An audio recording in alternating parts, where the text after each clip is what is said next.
Les États-Unis sont au cœur des deux crises de prolifération nucléaire les plus graves et les plus significatives de la période contemporaine. Crise avec la Corée du Nord, crise avec l'Iran. D'abord, ce n'est pas une surprise. Les États-Unis sont la superpuissance mondiale dont la primauté et le leadership peuvent être défiés, mais qui sont encore structurants des relations internationales de sécurité. Dans le cas nord-coréen, le régime de la RPDC demande une négociation directe avec les États-Unis depuis la fin des années 1980. Par ailleurs, les États-Unis sont dans des alliances de sécurité avec la République de Corée et avec le Japon de longue date. Et enfin, ils exercent et ils souhaitent continuer d'exercer leur primauté stratégique dans la région Asie-Pacifique. Dans le cas iranien, la place des États-Unis dans cet échiquier moyen-oriental complexe, la relation privilégiée de Washington avec Tel Aviv, mais aussi avec l'Arabie saoudite, le contentieux irano-américain depuis 1979 met évidemment les États-Unis au centre du terrain. Et enfin, les États-Unis se veulent, depuis fort longtemps, avant la négociation du traité sur la non-prolifération des armes nucléaires en 1966-1968, les gardiens de l'ordre nucléaire mondial et les garants du régime de non-prolifération nucléaire mondiale. Or, les programmes iraniens et nord-coréens nucléaires ou nucléaires militaires sont de nature à déstabiliser cet ordre et à fragiliser ce régime. Par conséquent, il est tout à fait normal que les États-Unis soient au cœur de ces deux crises de prolifération.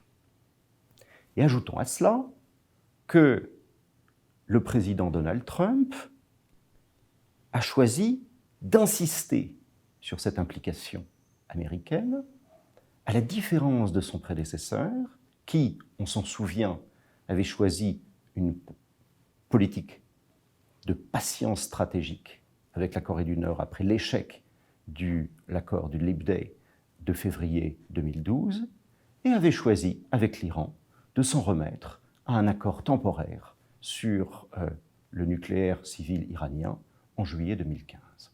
À la différence de quoi, le candidat Trump, lui, s'est présenté à l'élection présidentielle américaine en prévenant que lui, président, il reviendrait sur ce que son prédécesseur avait fait, à la fois en matière nord-coréenne et en matière iranienne. Donc les États-Unis sont au cœur, et je crois qu'on a suffisamment maintenant, avec 2 ans de recul, d'informations, d'éléments, pour documenter ces deux cas, qui sont des cas qui mettent à l'épreuve la stratégie de l'exécutif américain vis-à-vis des deux crises de prolifération nord-coréenne et iranienne, et la stratégie nucléaire du président Trump. On entend ou on lit que le président Trump n'aurait pas de stratégie nucléaire. C'est parfaitement inexact. Si la stratégie est l'art de se donner les moyens et de combiner les moyens pour réaliser un objectif, alors le président Trump a bien une stratégie nucléaire dans le cas nord-coréen et dans le cas iranien. Cette stratégie s'exprime de la manière suivante. Dans le cas nord-coréen, les choses sont très claires. Les États-Unis, l'exécutif américain, demande la dénucléarisation de la politique de sécurité nord-coréenne. Dans le cas iranien, les États-Unis demandent la renégociation de l'accord sur le nucléaire iranien, qui est un mauvais accord, d'après eux, de juillet 2015.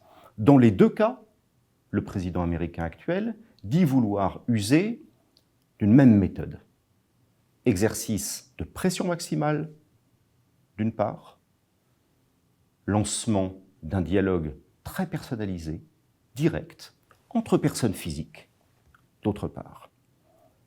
Et en réalité, on voit que l'évolution des environnements stratégiques dans le nord-est asiatique et au Moyen-Orient en 2017-2018 a conduit l'exécutif américain à scinder cette méthode, avec un dialogue direct effectivement mis en place avec le leader nord-coréen d'un côté, et une pression maximale exercée contre l'Iran qui continue de se refuser à toute renégociation.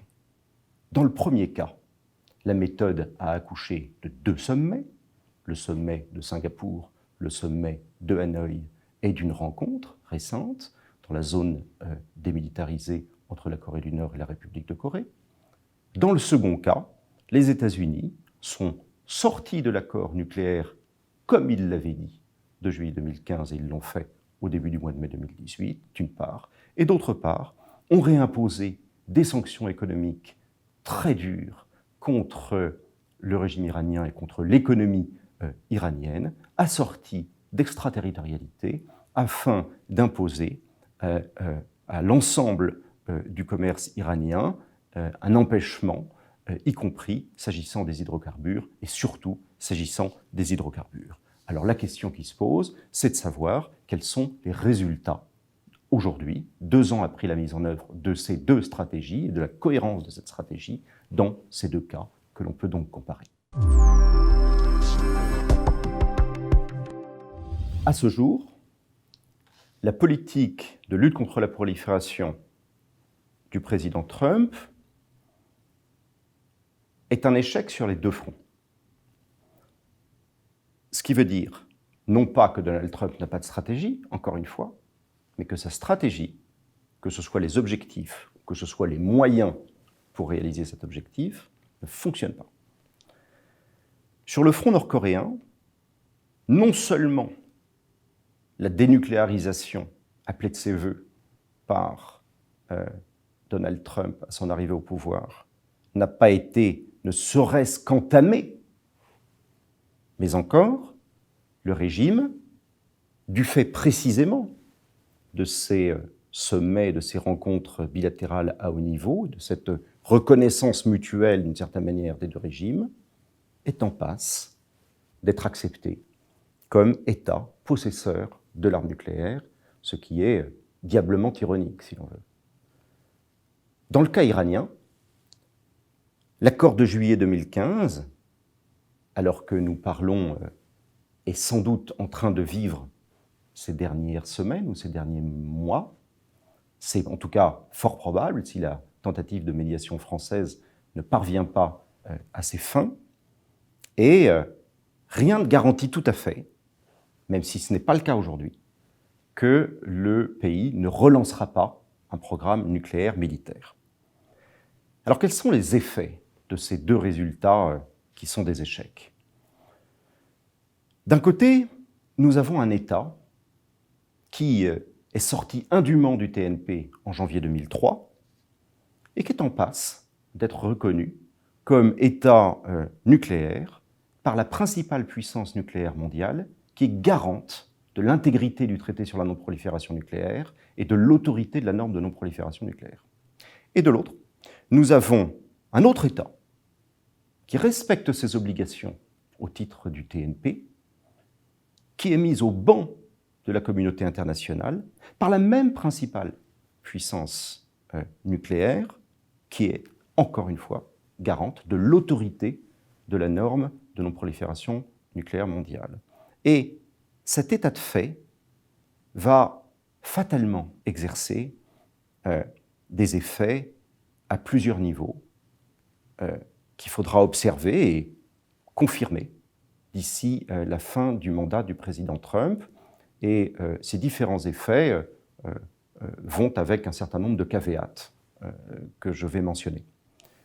La première dimension, le premier effet de cet échec, c'est une dimension politico-diplomatique de court terme qui va être les répercussions de ces résultats sur la conférence d'examen du TNP quinquennale au printemps 2020.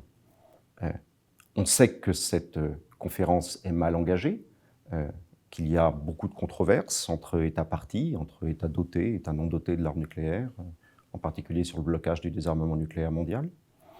La politique américaine actuelle nourrit forcément l'argumentaire selon lequel le TNP est l'outil d'un régime discriminatoire, injuste, fondé sur un pur rapport de force entre États.